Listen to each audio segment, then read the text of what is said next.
Hello students, आप सबको अपने एनसीईआरटी साइंस चैनल में स्वागत करती हूँ। आज हम लोग एनसीईआरटी साइंस क्लास 7 की चैप्टर नंबर 7 पढ़ेंगे। इससे पहले हम लोग 6 चैप्टर पढ़ चुके हैं। जिसने नहीं देखे हैं वह चैनल पर प्लेलिस्ट बना हुआ है, आप लोग वहाँ से देख सकते हैं।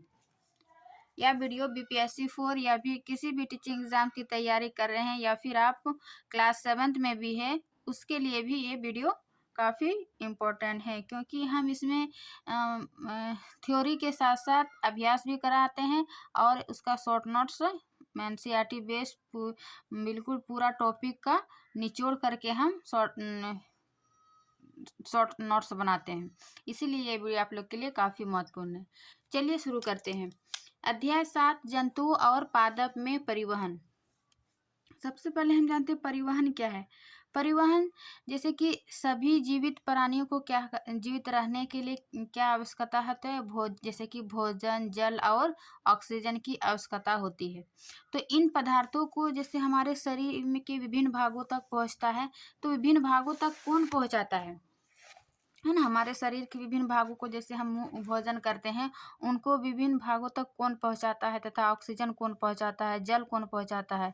तो इन विभिन्न अंगों तक पहुंचाना तथा जो कि हमारे अपशिष्ट पदार्थ हैं उसको उत्सर्जन के रूप में बाहर निकलना ही क्या कहते हैं, परिवहन कहलाता है। मीन्स परिवहन एक स्थान से दूसरे स्थान तक ले जाता है और अपशिष्ट पदार्थ को बाहर निकालना ही परिवहन कहलाते हैं। तो परिवहन सभी जंतु और पादप के लिए महत्वपूर्ण है। देखिए, चलिए सबसे पहले जानते हैं कि परिसंचरण तंत्र। परिसंचरण तंत्र क्या होता है। इसमें हृदय और रक्त वाहिनियां मिलकर संयुक्त रूप से मिलकर हमारे शरीर का परिसंचरण तंत्र का निर्माण करती है। रक्त जैसे कि रक्त हमारे शरीर के तरल पदार्थ होता है जो कि रक्त वाहिनियों में प्रभावित होते हैं। और इसका कार्य जो है, जो भी हमारे जब हम भोजन करते हैं वो भोजन जब पाचित हो जाता है, यानी पचा हुआ भोजन को छोटी आंत से शरीर के अन्य भागों तक पहुंचाने का कार्य कौन करता है, यह रक्त ही करते हैं। और रक्त का दूसरा कार्य क्या है कि फेफड़ों से जो ऑक्सीजन होता है ना, फेफड़ों से ऑक्सीजन को शरीर के विभिन्न भागों तक ये रक्त ही ले जाते हैं। इस प्रकार हम हमारे शरीर में देखते हैं कि रक्त के माध्यम से शरीर के विभिन्न भागों तक ऑक्सीजन या फिर पचा हुआ भोजन को पहुंचाता है। जिसे चित्र के माध्यम से देख रहे हैं कि ये हमारे हृदय है और विभिन्न शिरा और धमनी ये क्या करते हैं, शरीर के विभिन्न भागों तक हृदय के ऑक्सीजन पहुंचाता है तथा शरीर से फिर हृदय तक रक्त को पहुंचाने का कार्य करता है। फिर एक आता है प्लाज्मा। प्लाज्मा क्या है, रक्त एक तरल से बना है जिसे प्लाज्मा कहते हैं। यानी रक्त में जो तरल पदार्थ है उसको क्या कहते हैं, प्लाज्मा कहते हैं। इसमें विभिन्न प्रकार की प्लाज्मा में जो विभिन्न प्रकार की कोशिकाएं मौजूद होती हैं। आइए हम जानते हैं कि रक्त का कार्य देख लिए कि रक्त का क्या कार्य है ना। और अब रक्त को दो भागों में बांट सकते हैं, जैसे आरबीसी और डब्ल्यूबीसी। आरबीसी किसको कहते हैं, रेड ब्लड सेल, यानी कि लाल रक्त कोशिकाओं को आरबीसी कहते हैं। दूसरा है डब्ल्यूबीसी। डब्ल्यूबीसी क्या होता है, वाइट ब्लड सेल, यानी कि श्वेत रक्त कोशिकाएं। ये लाल रक्त कोशिकाएं जो है इसमें एक लाल वर्णक पाया जाता है जिसको हीमोग्लोबिन कहते हैं। इस हीमोग्लोबिन के उपस्थिति के कारण ही रक्त का रंग लाल होता है। वही श्वेत कोशिकाएं जो है इसमें अनेक रोगाणुओं को नष्ट करती है। ये जो हमारे कोशिका में अतिरिक्त रोगाणु आ जाते हैं हमारे शरीर में, तो ये शरीर में मारने का यानी नष्ट करने का कार्य करता है ये डब्ल्यूबीसी। फिर और रक्त का तीसरा भाग है प्लेटलेट्स या फिर पट्टिकाणु। ये क्या होता है, ये रक्त का जब धक्का नहीं बन जाना, जिसमें उसमें अन्य प्रकार की कोशिकाएं उपस्थिति होने के कारण ये क्या करते हैं, रक्त के धक्का बनने नहीं देते हैं, है ना, प्लेटलेट्स।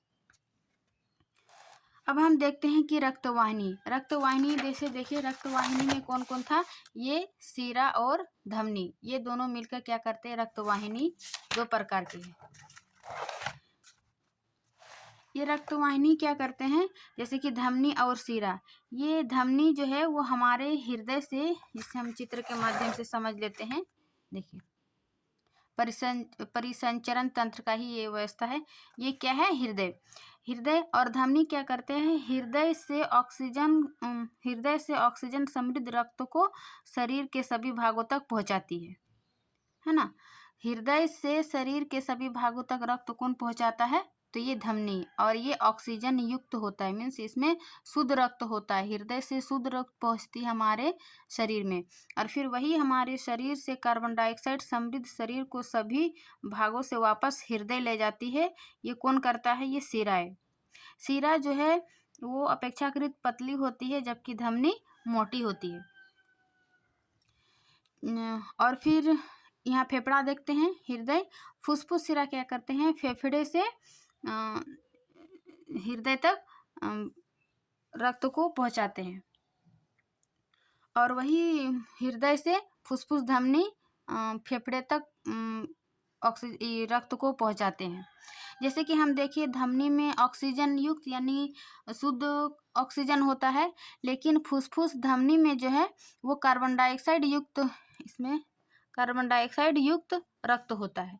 और वही फुसफुस सिरा में हम देखें कि कार्बन डाइऑक्साइड होता है इस सिरा में, लेकिन कार्बन डाइऑक्साइड फुसफुस सिरा में जो ये अपवाद के रूप में कार्य करता है, यानी इसमें ऑक्सीजन युक्त शुद्ध रक्त को फेफड़े से हृदय तक ले आने का कार्य करता है। तो इस प्रकार देखिए कि हमारे परिसंचरण तंत्र में रक्तवाहिनी होती है। रक्तवाहिनी धमनी और सीरा दो भाग में बांटते हैं।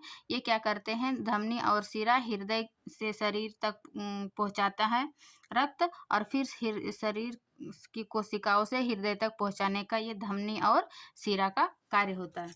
जैसे हमारे चित्र में देखिए यहाँ कितनी छोटी छोटी ये हृदय और सीरा धमनी, ये हमारे धमनी क्या करते हैं, हृदय से पूरे शरीर को रक्त पहुंचाता है, और फिर सिरा शरीर के विभिन्न भागों से हृदय तक रक्त को ले आता है। इस प्रकार ये परिसंचरण तंत्र हमारे शरीर में कार्य करता है। अब हम देखते हैं आगे, जैसे परिसंचरण तंत्र क्या था, हृदय और रक्त। तो रक्त के बारे में देख लिया। अब देखिए हृदय क्या है, हृदय वह अंग है जो रक्त द्वारा पदार्थों के परिवहन के लिए एक पंप के रूप में कार्य करता है। यह हृदय जो है वह निरंतर धड़कते रहता है। जैसे चित्र में देखिए हृदय जो है वो 4 कक्षों में बटा रहता है। ऊपर की 2 कक्ष आलिंद कहलाते हैं और नीचे के 2 कक्ष निलय कहलाते हैं। ये इसलिए बटे होते हैं ऊपर 2 कक्ष, ताकि देखिए कक्षों के बीच के विभाजन की दीवार, ये इसलिए बटे होते हैं क्योंकि ये ऑक्सीजन युक्त और कार्बन डाइऑक्साइड युक्त जो रक्त है वो आपस में मिल न जाए, इसीलिए 4 कक्षों में बटे होते हैं। ये हो गया महाधमनी, फुसफुस धमनी, फुसफुस सिरा, ऊपर का बायां अलिंद, फिर नीचे बायां निलय, फिर दायां निलय और दायां अलिंद। इस प्रकार यह हृदय का काट क्षेत्र है। इसका आकार कैसा होता है, हमारे मुट्ठी के बराबर है ना। हृदय का आकार लगभग हमारी मुट्ठी के बराबर होता है। एक और चीज हम यहाँ नहीं देख पाए, जैसे कि ये क्या है, नाड़ी स्पंदन। नाड़ी स्पंदन क्या होता है, जैसे हमारे हथेलियों में ये कलाई में ये नाड़ी स्पंदन का अनुभव करते हैं। जैसे कि हृदय की धड़कन के कारण धमनियों में जो हलचल होती है उसको नाड़ी या कब्ज कहते हैं। ये प्रति स्पंदों की संख्या स्पंदन दर कहलाती है, यानी 1 मिनट में ये कितनी बार धड़कती है। तो सामान्य वयस्क व्यक्ति की स्पंदन दर जो है वह सामान्यतः 72 से 80 बार प्रति मिनट धड़कती है। इसको क्या कहते हैं, हृदय की यानी नब्ज की गति या फिर नाड़ी की गति। वही हृदय की गति हम देखें, इसको हृदय स्पंदन कहते हैं, और वहाँ नाड़ी स्पंदन। हृदय स्पंदन क्या होता है? ये हृदय के कक्ष में विभिन्न पेशियाँ जो है पेशियों की बनी होती है, जो पेशियों लयबद्ध रूप से संकुचन या विश्रांति करती है। ये दोनों मिलकर हृदय स्पंदन करते हैं, यानी हमारे हृदय पेशियों से बने रहती है और क्या करते हैं, ऊपर नीचे संकुचन करते रहते हैं। तो ये हमारे जब डॉक्टर घर जाते हैं तो एक ये मशीन देखते होंगे, स्टेथोस्कोप। ये क्या करते हैं, ये हृदय स्पंदन की गति को मापते हैं, यानी कि एक वयस्क में कितना, 1 मिनट में कितना बार धड़कता है, ये स्टेथोस्कोप से मापते हैं। जब हम दौड़ते हैं या फिर विश्राम अवस्था में रहते हैं तो क्या होता है, हमारी हृदय गति तेज हो जाती है ना। इसमें एक श्रोता होता है, यानी ये कान में लिया जाता है कान से, और एक चेस्ट पीस रहता है जिसको चेस्ट पीस में लगाया जाता है, और एक ट्यूब के माध्यम से इस हृदय स्पंदन को सुनते हैं, है ना।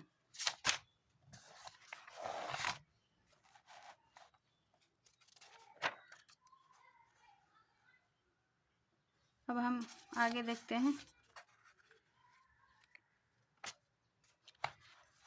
जंतुओं में उत्सर्जन। ये हृदय और रक्त के बारे में हम देख लिए। परिसंचरण तंत्र में हृदय और रक्त मिला, फिर हम उसका कैसे धमनी और शिरा में कौन सा रक्त कार्बन डाइऑक्साइड युक्त या फिर ऑक्सीजन युक्त। अब हम देखते हैं कि जंतुओं में उत्सर्जन, यानी कि जो हमारे शरीर में अपशिष्ट पदार्थ होता है, सजीवों द्वारा जो भी हमारे शरीर में अपशिष्ट पदार्थ है उसको बाहर निकालना जरूरी होता है। इसको क्या कहते हैं, उत्सर्जन कहते हैं। और जो उत्सर्जन में भाग लेने वाले सभी अंग मिलकर क्या कहलाते हैं, उत्सर्जन तंत्र। जैसे कि यहाँ देख रहे हैं, ये उत्सर्जन तंत्र के अंग है वृक्क, ये है मूत्रवाहिनी, और ये मूत्राशय, फिर है मूत्र मार्ग, और ये मूत्र छिद्र। ये सभी अंग मिलकर क्या करते हैं, उत्सर्जन तंत्र का निर्माण करते हैं। यानी कि मनुष्य में, जैसे कि हमारे शरीर में हमारे रक्त में जो है वो सिर्फ शुद्ध रक्त ही नहीं होता है, शुद्ध रक्त के साथ साथ क्या होता है, अशुद्ध मतलब अपशिष्ट पदार्थ भी होता है। तो इस अपशिष्ट पदार्थ को कौन शुद्ध करता है, तो ये हमारे किडनी करते हैं, यानी वृक्क। ये क्या करते हैं, अशुद्ध रक्त को अपशिष्ट पदार्थ को निकाल कर मूत्रवाहिनी में, यानी मूत्र के रूप में, यूरिन के रूप में बाहर निकाल देते हैं अपशिष्ट को, है ना। ये मूत्रवाहिनी के माध्यम से फिर मूत्राशय में, और ये मूत्र मार्ग से बाहर निकल जाते हैं। तो ये क्या करते हैं, हमारे उत्सर्जन तंत्र बनाते हैं। और एक दिन में एक मनुष्य, यानी एक वयस्क मनुष्य एक दिन में कितना मूत्र विसर्जन करता है, तो इसका आंसर होगा 1 से 1.8 लीटर, यानी 1 से 1.5 लीटर कह सकते हैं। और जो यूरिन होता है, यानी मूत्र होता है, उसमें 95% जल और 2.5% यूरिया और 2.5% अन्य अपशिष्ट उत्पाद होते हैं। और दूसरा है पसीना। पसीने, हमारे शरीर में पसीने निकलते हैं, ये भी क्या करते हैं, ये भी हमारे उत्सर्जन के रूप में कार्य करते हैं, जो कि हमारे जो भी अपशिष्ट होता है वो पसीने के रूप में बाहर निकल जाते हैं। इस पसीना में क्या होता है, जल और लवण, है ना। इसीलिए हम कपड़े में जहाँ पर सबसे अधिक पसीना आता है वहाँ पर देखिएगा धब्बा लग जाता है। तो वो धब्बा जो लग जाता है सफ़ेद सफ़ेद, यानी वो लवण की उपस्थिति के कारण होता है।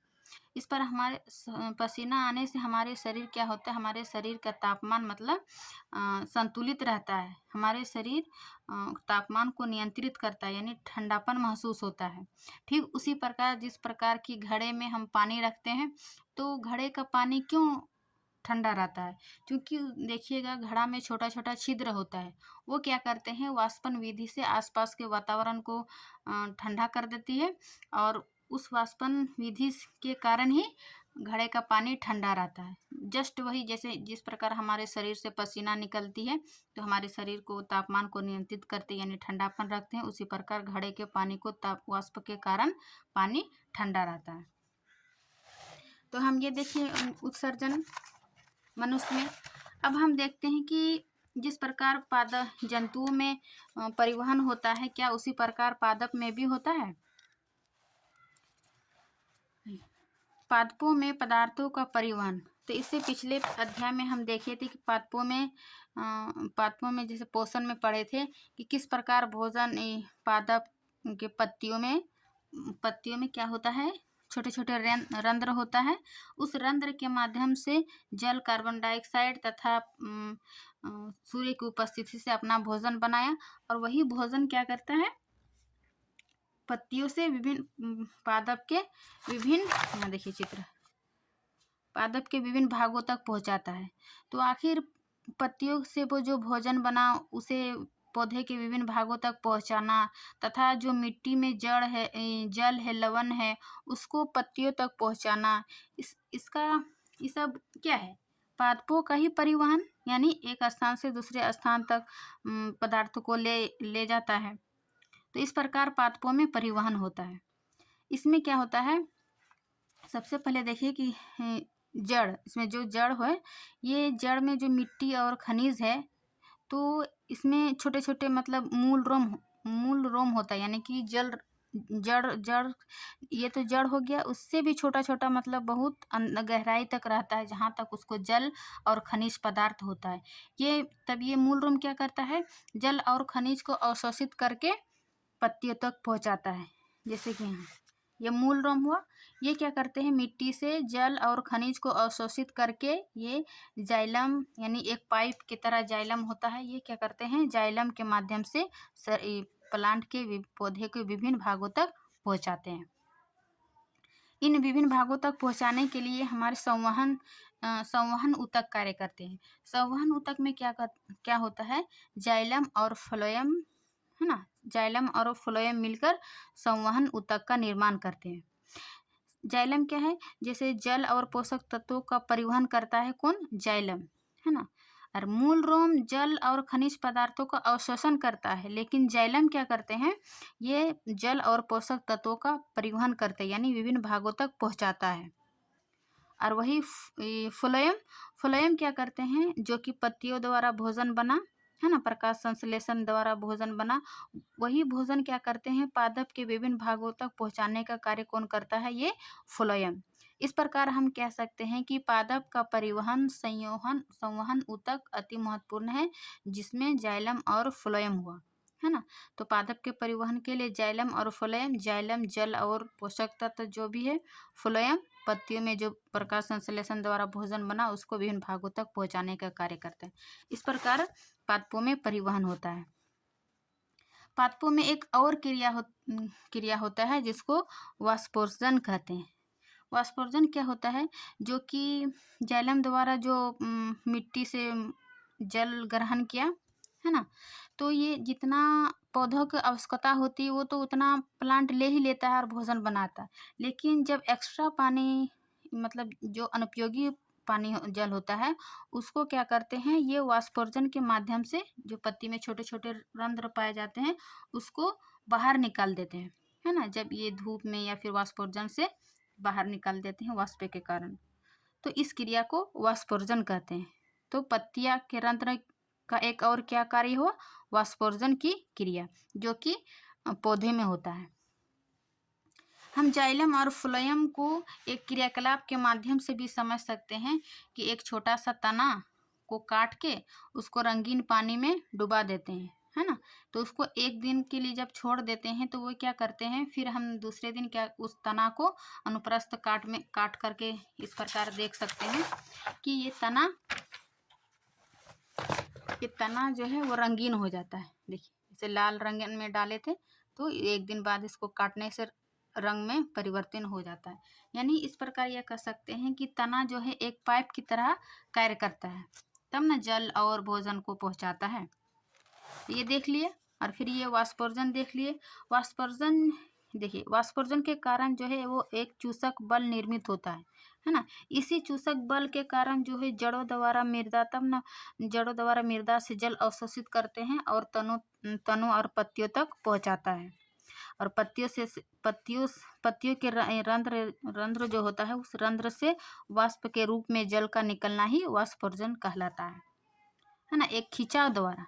तब ना देखिए, मिट्टी पूरा अंदर की जड़ों तक पौधा कितना एक दो ठो पौधा कितना मतलब अधिक ऊंचाई तक रहता है। तो इतनी ऊंचाई तक जड़ से इतनी ऊंचाई तक कौन पहुंचाता है? ये चूसक आकर्षण खिंचाव, उसमें एक बल लगता है ना, अभिकर्षण बल।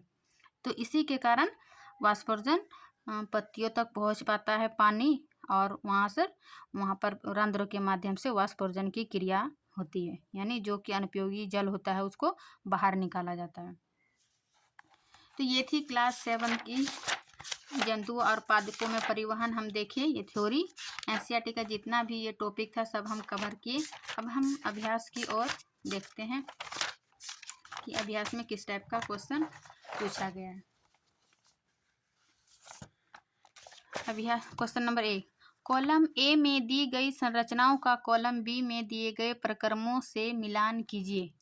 जैसे कि कॉलम ए और कॉलम बी। कॉलम ए में क्या है? रंध्र, यानी रंध्र में हम क्या देखें? रंध्र किस में पाया जाता था?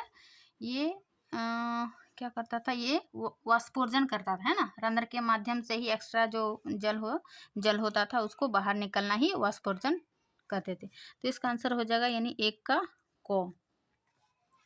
फिर है दूसरा जाइलम। जाइलम का क्या कार्य था? जल का परिवहन, यानी जल को पत्तियों तक पहुंचाना, परिवहन करना। मूल रोम। मूल रोम यानी जड़। जड़ का क्या कार्य था? जल का अवशोषण, है ना। जल और खनिज पदार्थ का अवशोषण, ये किसका कार्य था? मूल रोम, जड़ का कार्य था। वही फ्लोएम। फ्लोएम का क्या कार्य था? सॉरी, यहाँ तो उल्टा लिखा गया। जाइलम जल का परिवहन खो। फ्लोएम का क्या कार्य था? भोजन का परिवहन, है ना। पत्तियों में जो भोजन बना उसको विभिन्न भागों तक पहुंचाना, ये फ्लोएम का कार्य था। तो इस प्रकार ये मिलान हो गया। फिर हम दूसरा नंबर देखते हैं, रिक्त स्थानों की पूर्ति कीजिए। क्या हृदय से रक्त का शरीर के सभी अंगों में परिवहन डैश के द्वारा होता है? किसके द्वारा होता है? जो हृदय से रक्त का शरीर के सभी अंगों में परिवहन, यानी ये हृदय से क्या होता था? शुद्ध रक्त यानी ऑक्सीजन युक्त को शरीर के विभिन्न भागों तक कौन पहुंचाता था? तो इसका आंसर हो जाएगा धमनियां, है ना। धमनी या धमनियां बोल सकते हैं, धमनियों के द्वारा होता है। फिर ख नंबर है, हीमोग्लोबिन डैश कोशिकाओं में पाया जाता है। हीमोग्लोबिन किस में पाया जाता था? जो हीमोग्लोबिन के कारण ही रक्त लाल होता था, यानी आरबीसी में पाया जाता था, लाल ब्लड सेल में, है ना। फिर धमनियां और शिराएं डैश से के जाल द्वारा जुड़ी रहती है ना। धमनी और शिराएं किसके जाल द्वारा जुड़ी रहती है? तो इसका आंसर हो जाएगा कोशिकाओं। ये कोशिकाएं होता था ना, धमनी और शिरा, तो इसका आंसर हो जाएगा कोशिकाओं के जाल द्वारा जुड़ी रहती है। फिर है घ नंबर, हृदय का लयबद्ध विस्तार और संकुचन डैश कहलाता था। जैसे हम हृदय स्पंदन में देखें, यानी 1 मिनट में कितनी बार धड़कता है, तो देखिए तो इसका हृदय का लयबद्ध विस्तार और संकुचन क्या कहलाता है? हृदय स्पंदन, है ना, हृदय स्पंदन कहलाता है। फिर 4 नंबर, मानव शरीर के प्रमुख उत्सर्जित उत्पाद डैश है। मानव शरीर के प्रमुख उत्सर्जित उत्पाद क्या है?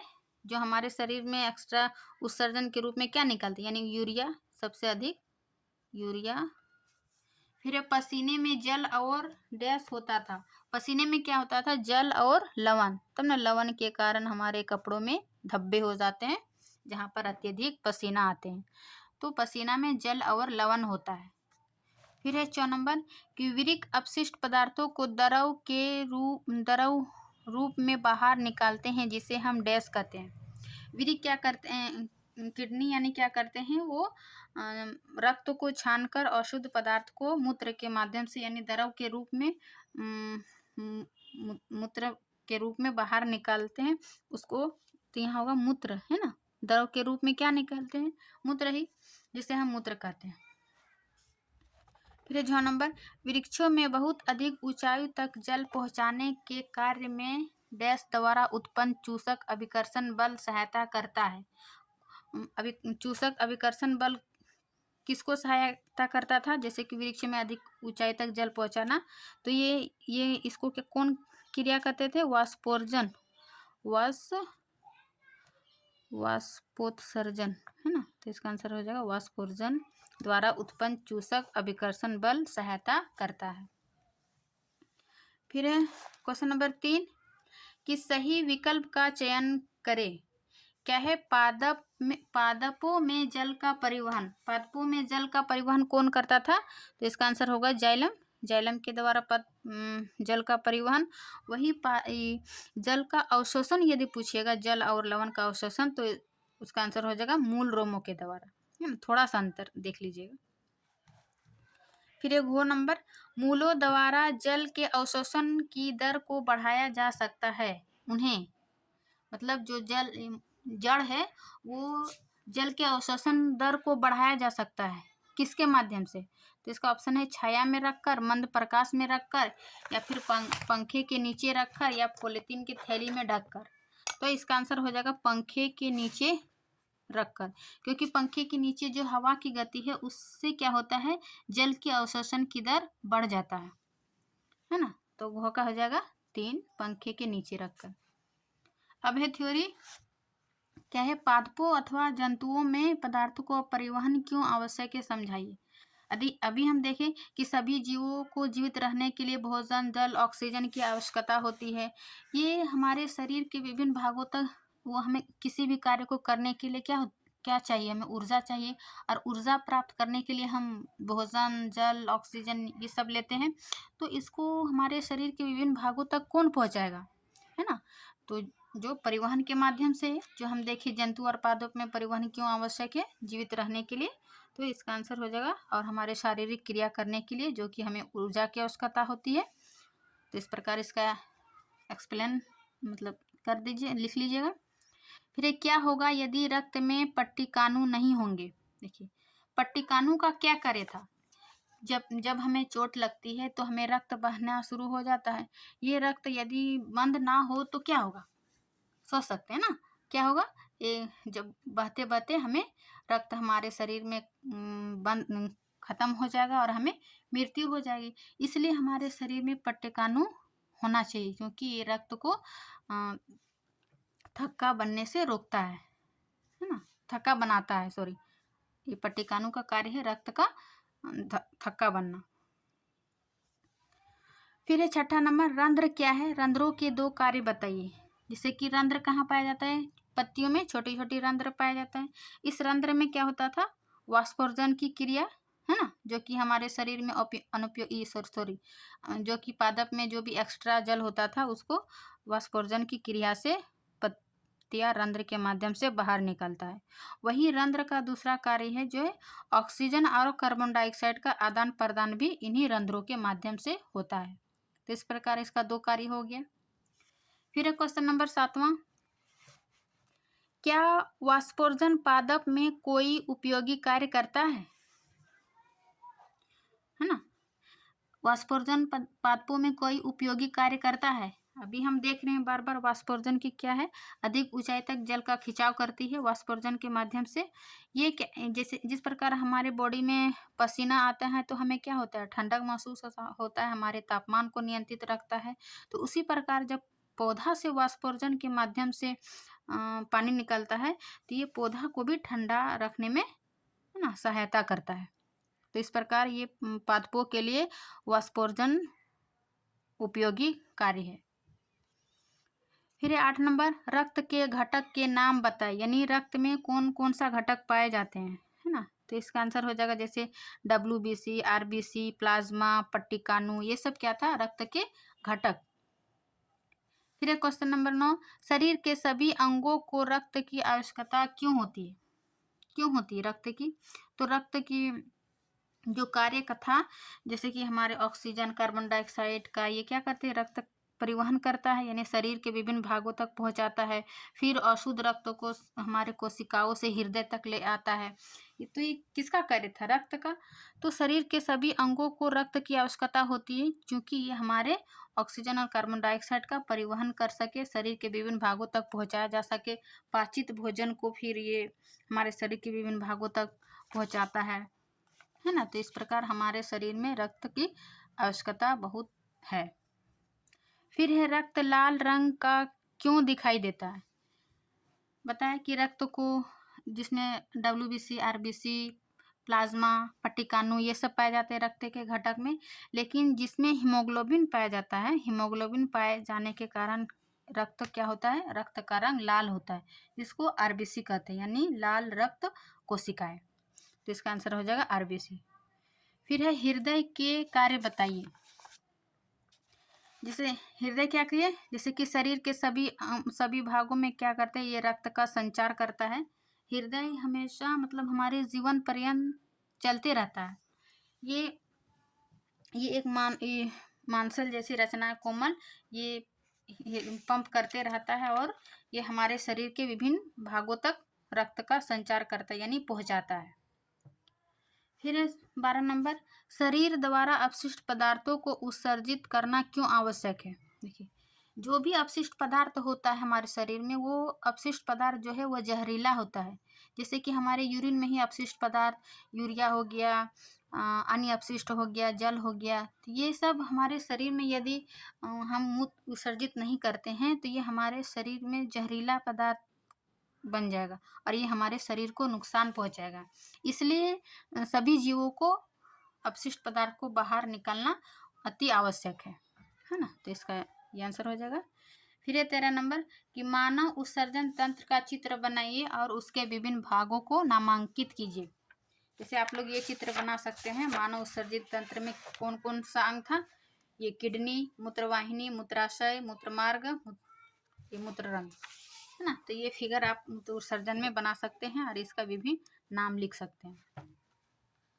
तो ये थी आज की थ्योरी और अभ्यास प्रश्न। उम्मीद करती हूँ कि आप लोग को अच्छा लगा होगा। अब हम आपको शॉर्ट नोट्स दिखाते हैं कि कैसे एनसीईआरटी का हर टॉपिक वाइज हम अपने नोट्स में शामिल किए।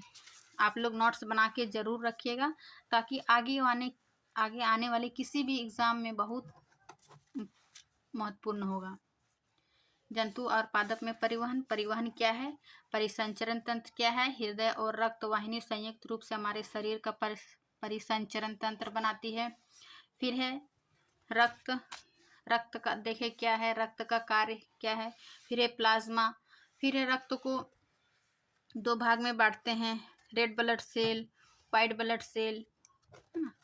देखिए, अच्छा से देखिए, स्क्रीनशॉट ले लीजिए या फिर आप लोग वीडियो को पॉज करके नोट्स बना लीजिए।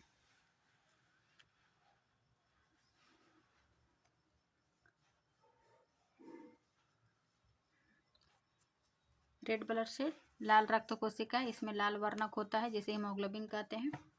फिर WBC श्वेत रक्त कोशिकाएं, ये रोगाणुओं को नष्ट करती हैं जो हमारे शरीर में प्रवेश करते हैं।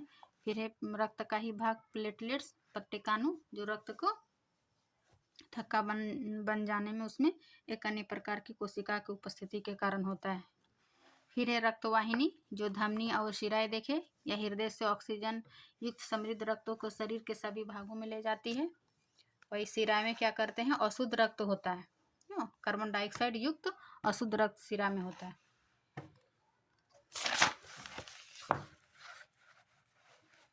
फिर हम देखें नाड़ी स्पंदन, सामान्यतः 72 से 80 बार धड़कता है प्रति मिनट में। ये देखिए इसका फिगर परिसंचरण तंत्र का। ये धमनी का देखिए, हृदय से ऑक्सीजन युक्त कोशिकाओं तक पहुंचाता है, शरीर के विभिन्न कोशिकाओं तक ये पहुंचाता है। और छोटे छोटे क्या करते हैं, इसको बढ़ जाने को इसको केशिकाएं कहते हैं, है ना। फिर यही आपस में जुटकर शिरा से हृदय तक पहुंचाता है। तो ये इस प्रकार हमारे शरीर में परिसंचरण तंत्र कार्य करता है। फिर हृदय वह अंग है जो रक्त द्वारा पदार्थ के परिवहन के लिए पंप के रूप में कार्य करता है या निरंतर धड़कते रहता है। इसमें 4 कक्षक होते हैं।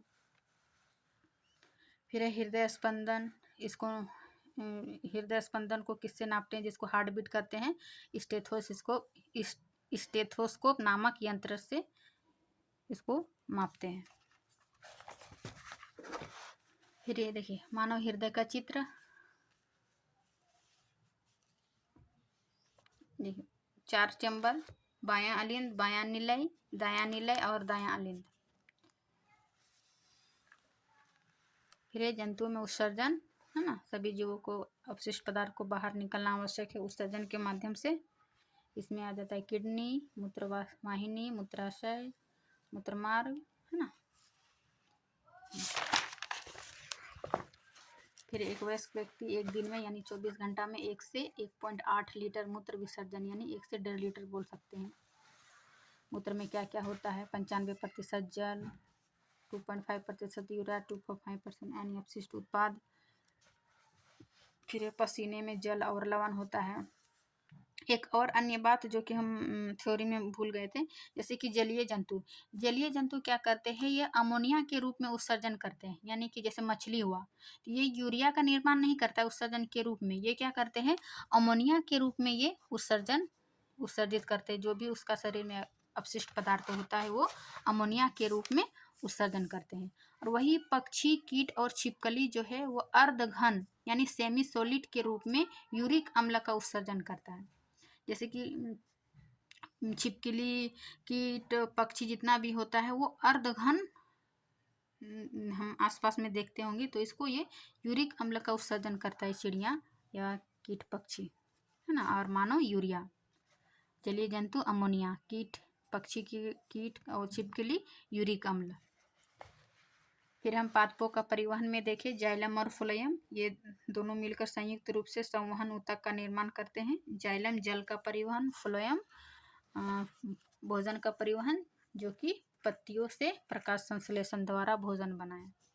फिर है वाष्पोर्जन, जो कि एक चूसक बल के माध्यम से जड़ से पत्तियों तक जल पहुंचता है, और एक्स्ट्रा जो जल होता है वो अब वाष्पोर्जन के रूप में पत्तियां रंध्र से वाष्प के रूप में जल का निकलना ही वाष्पोर्जन कहलाता है।